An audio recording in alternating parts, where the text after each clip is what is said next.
ছেলের গার্জিয়ান এবং তাদেরকে মারপিট করা হয়েছে। এখন ভোরবেলা সকালবেলা শুনি যে বলে লোক বলে ফাঁসিটাকে মারা গেছে। এভাবেই ওয়ার্ড কাউন্সিলর ও ভুক্তভোগী পরিবারের সদস্যরা সহ স্বজনরা অভিযোগ করে বলছেন তাদের মারপিট করা হয়েছে। পরবর্তীতে গাছের ডালে ঝুলন্ত অবস্থায় পাওয়া যায় ক্ষুদ্র নৃগোষ্ঠীর নারী দায়ন ঋষিকে। চুরির অভিযোগ থানায় না দিয়ে ধরে নিয়ে যায় ছেলেকে পেটানোর পর মাকে পিটিয়ে গাছে ঝুলিয়ে রাখা হয় বলে অভিযোগ তুলেন পরিবারের সদস্য ও স্বজনরা। বুধবার 22 মে সকালে জেলা শহরের পৌর এলাকার 9 নং ওয়ার্ড পরিষদ পাড়ার একটি লিচু গাছে ওই নারীর লাশ ঝুলতে থাকতে দেখেন স্থানীয়রা। পুলিশ ঘটনাস্থল থেকে নিহতের লাশ উদ্ধার করে ময়নাতদন্তের জন্য সদর হাসপাতালের মর্গে পাঠায়। নিহতের স্বজন ও স্থানীয়দের অভিযোগ, আমি শুনেছি যে এক বাড়িতে চুরি হয়েছে, তা আমাদের এলাকার ছোট বাচ্চা কিন্তু হাতে নাতে ধরে নাই, সন্দেহ করে বাড়ি থেকে উঠায় নিয়ে যাওয়া হয়। নিয়ে যা মারধর করে অনেক কিছু স্বীকার করার মায়ের ইয়াতে বহু কিছু বলছে।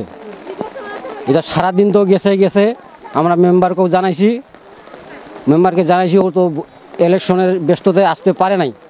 তো ওই ছেলেদেরকে বলছিল যে আজকে কোনো রকম করে ধাপা চাপা করে ওদেরকে মিচল করে রাখো, এই ব্যবস্থাটা কালকে হবে। কিন্তু ওই ভাড়া করা ছেলেগুলো তা শুনে নাই, বাসায় আসে, তার বাসায় তার মাকে খুব বাসাও মার দেয় এবং বাড়ি থেকে গোটা ফ্যামিলিকে উঠায় নিয়ে গেছে, ওরা আর ফেরত দেয় নাই। আমরা কিন্তু আসছে যে আমরা কিন্তু জানি না, কিন্তু আমরা সকালে দেখতেছি মহিলাটা বাগানে ঝুলানো। ওনারা বলতেছে বিশুর বাড়ি কোনটা হয়, তা আমি বললাম যে ওইটা হয়। হ্যাঁ, তখন ওনারা আসার পরে বলতেছে যে আমার বাড়িতে চুরি করছে ওর ছেলে। তো ছেলেটা চুরি করছে, তো বেশ ভালো কথা, আপনি নিয়ে যান, আপনার যদি সিসি ক্যামেরা যদি থাকে তাহলে আপনি নিয়ে যান, ঠিক না? নিয়ে যায় তো তখন মারধর করছে সারাদিন। তারপর আমি চলে গেলাম আবার ভোট দিতে। ভোট দেওয়ার পরে আবার ফের মেম্বারের কাছে ওরা ফোন দিছে। ফোন দেওয়ার পরে মেম্বার আমাকে পাঠিয়ে দিল। আসে দেখি যে এই ছেলে মায়ের ভয়ে এখন বলতেছে বলতেছে এর কথা, ও বলতেছে ওর কথা, কিন্তু টাকা যে কোথায় রাখছে কি না রাখছে এটা কিন্তু পাওয়া যাচ্ছে না।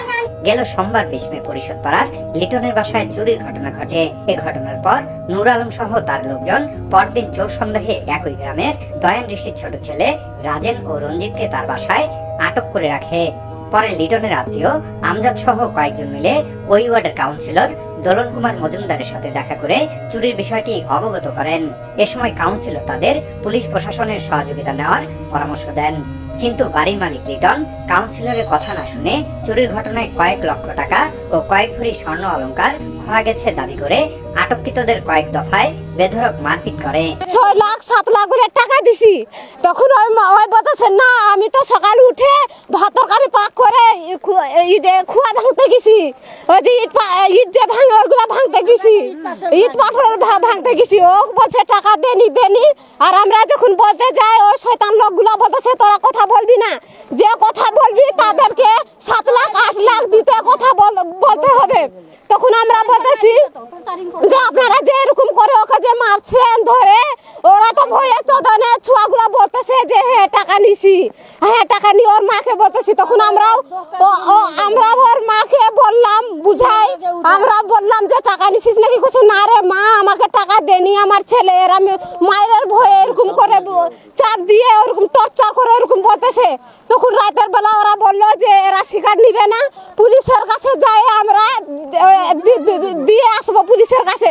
তো আমরা সবাই বললাম আমরা যাবো, আমাদেরকে ওরা যাইতে দে না খাও, বসে তোরা যাইতে দরকার না, আমরা পুলিশের থানায় কি করবে না করবে। তা আমরা বলছি আচ্ছা থানায় দিবে, ওইখানে মারবে না কাটবে, ওইখানে ইয়া করবে, দেখো আইনে ইয়া নিবে। তো ওরা নিয়ে যায় মারে এখানে যে ফাঁসির মধ্যে ঝুলে রাখছে। আমরা তো সকালবেলা উঠছি, কাউ কিছু জানি না, আমরা মনে করছি থানার মধ্যে।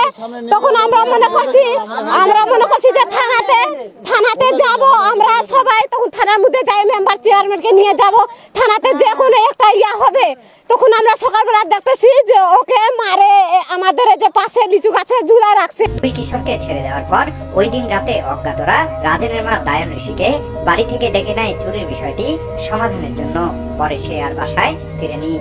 11টা পর্যন্ত পিটার পরে ওই দুই ছেলেকে যারা চোরের অপবাদ দিয়েছে, দুই ছেলেকে আর ওর মাকে তুলে নিয়ে চলে গেছে রাতের 11টার দিকে নিয়ে যাওয়ার পরে পরে আবার আনে দেওয়া হয় নাই, কিন্তু বুধবার সকালে এসে দেখতেছি তা এখানকার স্থানীয় ছেলেপেলে দেখছে ওখানে ফাঁসি লাগিয়ে মারা হয়। সকালে তার লাশ গাছের ডালে ঝুলতে দেখে স্বজনরা। এমন ঘটনার বিচার চেয়ে ক্ষুব্ধতা প্রকাশ করেন তারা। মানে আমরা চুরি করি নাই, তাও উনাদেরকে বলছি, উনারা আমাদেরকে সারাদিন ধরে আনে মারছে, মারতে মারতে সারাদিন মারার পরও ইচ্ছা হয় না, উনারা পরে আবার বাড়ির এখানে নিয়ে আসে, উনারা সারাদিন মারছে, আবার মারে বাড়ির এখানে রাতের বেলা 10টার দিকে আবার মারছে। মারে ডারে এখন করছে যে টাকাগুলা কই বার করে দে, নাহলে তোদেরকে এখন আর জীবনে বাঁচায় রাখবো না।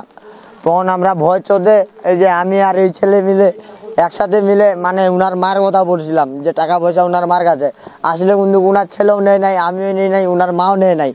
মানে আমরা ভয় চোদনে এই যে মাইরগুলা দিছে দেখেন কিভাবে মারছে, সারা শরীরে মারছে, ব্যথার চোদনে আসে রাতের বেলা। আবার উনাদেরকে থানায় আমাদের 3 জনকে নিয়ে গেছিলো, থানায় নিয়ে যাওয়ার পর আবার রাতের বেলা আমি একদিনের সময় চায় আসছি, আসে আনে বাসায় শুয়েছি, শুয়ে আনে এই ছেলের সাথে আমি শুয়েছিলাম।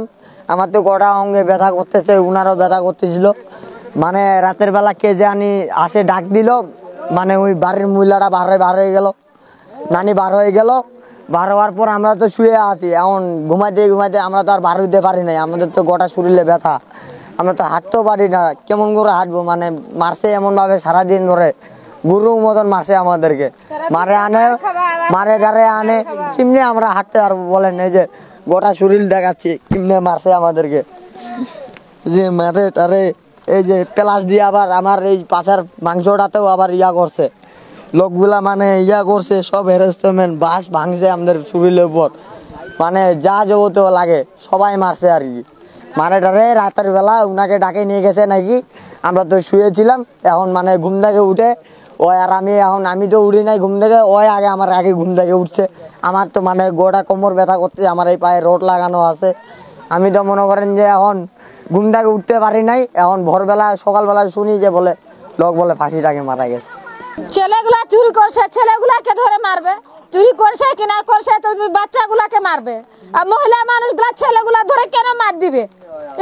ছেলে কি মহিলা মানুষের হাতে গা দে, হাত দে কেন দিবে? ছেলেগুলা মহিলার এটা কি আইন, কোন আইন বানাইছে এটা? মহিলা মানুষের ছেলেগুলা হাত দিবে? চুরির ঘটনার বিষয়ে লিটনের সাথে যোগাযোগ করা হলে তাদের কাউকেই পাওয়া যায়নি, বাসায় তালাবদ্ধ করে অন্যত্র চলে গেছে।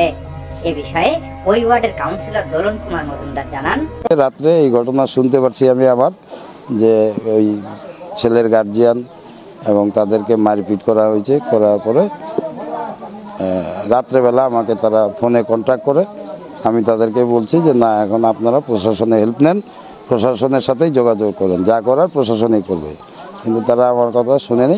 তবে এ ঘটনায় এখন পর্যন্ত একজনকে আটক করা হয়েছে বলে নিশ্চিত করেছেন সদর থানা পুলিশ।